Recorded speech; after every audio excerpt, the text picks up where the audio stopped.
2 मार्च को हाथरस के मामले में जो जजमेंट आया है, जो फ़ैसला आया है, उसने बिल्कुल हम लोगों को स्तब्ध कर दिया है, क्योंकि उस फ़ैसले में जो 4 आरोपी थे, उनमें से 3 को तो कोर्ट ने पूरी तरह से बरी कर दिया है। इसके साथ ही बलात्कार की बात को झूठा माना है और जो एक अभियुक्त है जिसका नाम सबसे पहले लड़की ने लिया था, संदीप, उसके लिए ये कहा है कि हाँ, उसने इसका गला दबाया और इसकी मौत का वो ज़िम्मेदार है, लेकिन उसने हत्या की कोई योजना नहीं बनाई थी। इसलिए ये 302 का मुकदमा नहीं बनता उसके ऊपर, 304 का बनता है, मतलब मैनस्लॉटर नॉट मर्डर। तो उसको आजीवन कारावास की सज़ा मिली है, लेकिन 3 लोगों को पूरी तरह से छोड़ दिया गया है। ये हम लोगों को समझना चाहिए कि भाजपा शासित प्रांतों में बिल्कुल ऐसा लग रहा है कि वो महिलाएं, वो बच्चियां जो बलात्कार पीड़ित हैं या बलात्कार के बाद जिनकी हत्या हो जाती है, उनके लिए न्याय की प्राप्ति बहुत मुश्किल है, एक तरह से असंभव है। जहाँ तक उत्तर प्रदेश का सवाल है, हम लोगों ने देखा जो उन्नाव का मामला था, उसमें जो भाजपा का विधायक उसमें आरोपी था, किस तरह से योगी सरकार ने पूरी तरह से उसको बचाने की कोशिश की और अंत में सर्वोच्च न्यायालय को कहना पड़ा कि ऐसा लगता है कि उत्तर प्रदेश में न्याय मिल ही नहीं सकता है, और उन्होंने उस केस को दिल्ली स्थानांतरित किया था और उस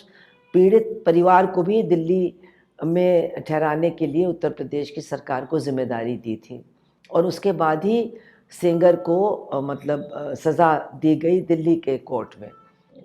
जिस आरोप के लिए तमाम कानून बनाए गए हैं, निर्भया केस के बाद बहुत सख्त कानून बनाए गए, वो सख्त कानून भी भाजपा शासित प्रांतों में पीड़ितों को किसी तरह की राहत देने में नाकाम हैं। जो हाथरस का कांड है, उसमें जो पीड़िता थी, जब तक वो ज़िंदा थी, उसने एक बार नहीं 4 बार बयान दिया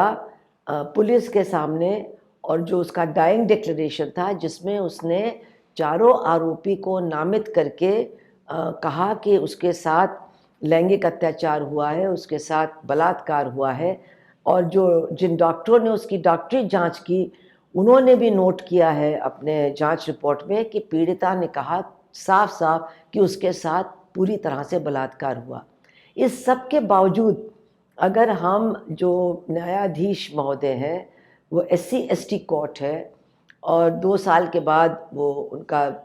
फ़ैसला आया है, हिंदी में 176 पन्नों का फ़ैसला है। अगर हम उसको देखें तो एक बात स्पष्ट होती है कि उन्होंने जो भी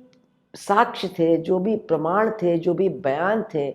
उनमें से उन्हीं को चुना है जो उनके फ़ैसले को की पुष्टि करते हैं कि मतलब बलात्कार नहीं हुआ, और जितने बयान और जितने प्रमाण और जितने साक्ष्य हैं, उनको उन्होंने नज़रअंदाज किया है।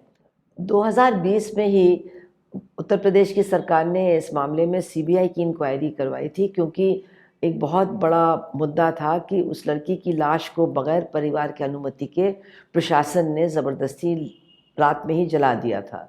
तो इस मामले में जो सीबीआई की जांच है, उसकी रिपोर्ट तो दिसंबर में ही आ गई थी और उस रिपोर्ट में उन्होंने 3 बातें बहुत स्पष्ट रूप से कहीं। एक, कि लड़की के साथ दलित होने की वजह से लगातार दुर्व्यवहार हुआ, उसका बयान ठीक से लिया नहीं गया, उसके प्रति कोई हमदर्दी कहीं भी थाने में या अस्पताल में नहीं दिखाई गई। दूसरी बात उन्होंने कही कि सामूहिक बलात्कार हुआ है और चारों आरोपी इसमें लिप्त हैं। ये सीबीआई की रिपोर्ट है। तो इस सीबीआई की रिपोर्ट को भी हमारे जो न्यायाधीश महोदय उन्होंने बिल्कुल तवज्जो नहीं दी है, जो समझ में नहीं आता है, और उन्होंने इस तरह का ये फ़ैसला सुनाया है। इस फैसले के बाद तो एक बात बहुत स्पष्ट हो जाती है कि उत्तर प्रदेश में दलितों के लिए, ख़ास तौर से महिला दलितों के लिए, ये न्याय पाना और भी मुश्किल हो गया है और भी असंभव हो गया है।